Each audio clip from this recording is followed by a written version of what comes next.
Newcastle 1, Manchester City 1. Not a good result. I guess it could have been worse, and it's good that we're coming out of the game still unbeaten. But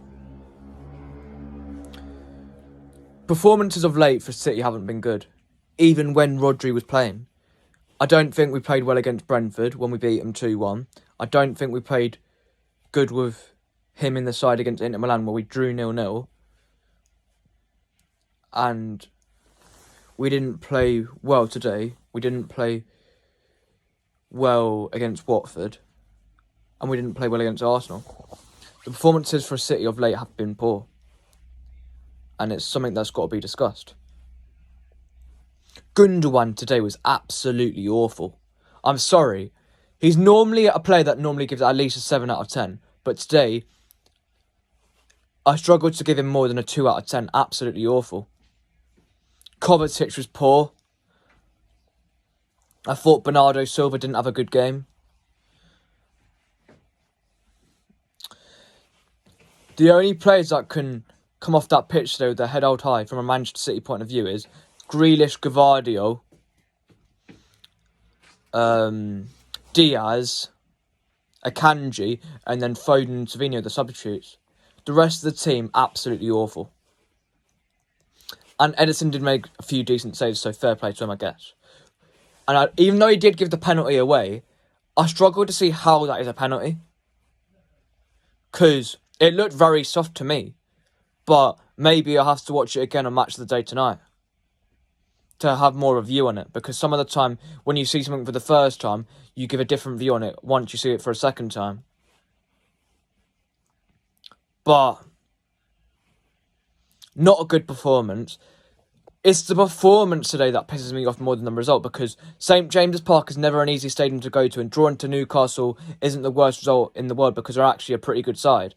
It's just that how bad we played is what pissed me off, because drawing and losing games can happen, but when we either draw or lose, and I feel like we could have left more on the pitch, then that's what frustrates me, because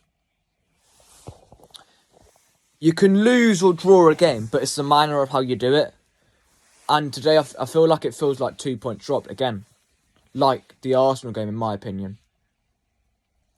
And it's going to be a long old season with no Rodri for the entire season. We might buy someone in January, but that still remains to be seen. But the thing is, if we'd have got someone in the summer, we wouldn't be in this mess of having to play unnatural players in CDM. And I don't know why Stones didn't start today. I'm sorry, but how is he not starting after that game against Arsenal last week? And why did Jack Grealish come off as well? He was absolutely brilliant today, Grealish. Our best player on the pitch by a country mile. Set up brilliantly for Gavardio to open the scoring. And then he gets brought off when we need a goal to make it 2-1 for Doku. But what is Doku actually going to do? Because half the time he comes on and he makes us worse. It's great scoring goals against teams like Watford and Luton. But when we really need it from him, he doesn't show quality enough. And that's not good enough. And until he shows quality, he needs to be on the bench. I know he's only into the early stage of his second season, so he can still improve. But it's just that I feel like he's not really a City stylish player. He'd be like more of a United stylish player. Like, I think he'd suit them better because in a counter-attacking team, I think he'd have the potential to do really well. It's just that he's not a player that's good enough to play in a team that wants to keep the ball, because what he does means that he tends to give the ball away quite a lot because he does quite a lot of skills and he does a lot of footwork. But I just don't know what to say. It was an absolutely shocking performance. I don't even think we played well in the first half. It took us a while to get going in the first half as well. People can say all they want that if it wasn't for Gundogan, we might have scored more goals. Yes, we could have scored more than one goal in the first half if Gundogan had been a bit better. But Newcastle had their chances as well in the first half. They had that Joe Linton chance right on half time. Edison saved it. I think, did they have one that went across the box but no one got a touch on it? Something like that anyway. But it just wasn't a good day at the office. Newcastle was the better side in my opinion. In the first half, in my opinion anyway. Second half, yes, City did dominate the ball, but I don't really remember, other than that Bernardo Silva chance where it got parried sort of by Pope, I don't really remember a single chance that City had where it felt like that we were going to score. And that's not good enough. Because you can draw a game, but if you're seeing signs that you're creating loads of chances, then eventually the goals will come. But I just felt like I saw a lack of creativity from City today, which wasn't good. Because even though we had like 16 chances, I don't think like many of them were actually like clear-cut, actually good quality chances, if that makes any sense at all. And listen here, not many teams will go to St James's Park and get a result. So maybe we look back at this performance and result at the end of the season as a positive. But as of right now, I'm seeing it as a negative.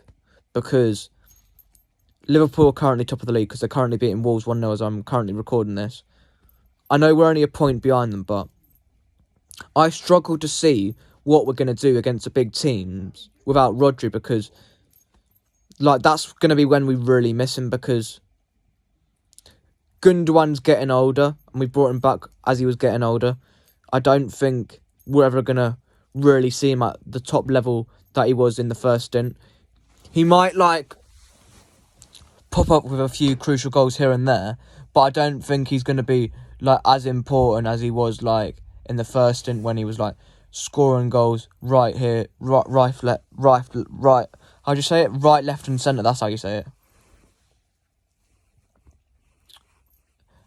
Even though Haaland didn't have a great game today, you can't really blame him because the creativity was like non-existent, and he did do well from the Newcastle corners. He was heading them away, and he did make a few like decent like link-up passes. And there's rumours that he might have had a bit of an injury, so hopefully that's not too serious from a City point of view, because we're going to get left short because obviously Alvarez is gone.